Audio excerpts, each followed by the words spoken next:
మాట్లాడుకోవడానికి మేము ఇక్కడికి వచ్చాం.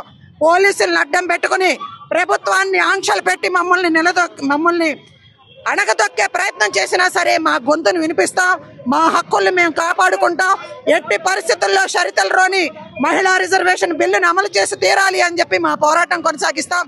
డీలిమిటేషన్ పేరుతో దక్షిణ భారతదేశానికి అన్యాయం చేద్దాం అనుకుంటున్నారు కాబట్టి ఈ రోజున బీజేపీ అధికారంలోకి రాకుండా ఈ రోజున తొక్కేశారు. తమిళనాడులో కూడా విజయ్ లాంటి వ్యక్తి ఈ రోజున ప్రజలకు సేవ చేస్తాను అని చెప్పి ముందుకు వచ్చినందుకు బీజేపీకి వ్యతిరేకంగా పట్టం కట్టారు. డీలిమిటేషన్ సాకుతో దక్షిణ భారతదేశానికి అన్యాయం చేస్తే ఊరుకోనని పార్లమెంటు సాక్షిగా మా రాహుల్ గాంధీ గారు హెచ్చరించారు. అందుకనే మేమందరం కూడా సార్ ముఖ్యమంత్రి వచ్చి ఇక్కడ మీటింగులు పెడితే మీకు ఇబ్బంది లేదు, రోడ్ల మీద ట్రాఫిక్ అంతా ఆపేసి మా హక్కుల కోసం మేము సార్ ఉద్యోగస్తులు కూడా ఇబ్బందులు పడుతున్నారు. 6 లక్షల మంది ఉద్యోగస్తులకి 6 లక్షల మంది ఉద్యోగస్తులు మోసం చేస్తా ఉంటే మీరు కూడా అందులో బాధితులే సార్. మీకోసం ఫైట్ చేస్తా ఉన్నాం. కాంగ్రెస్ పార్టీ మీకోసం ఫైట్ చేస్తా ఉంది.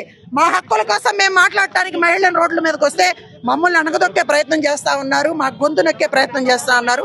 ఊరుకునేదే లేదు.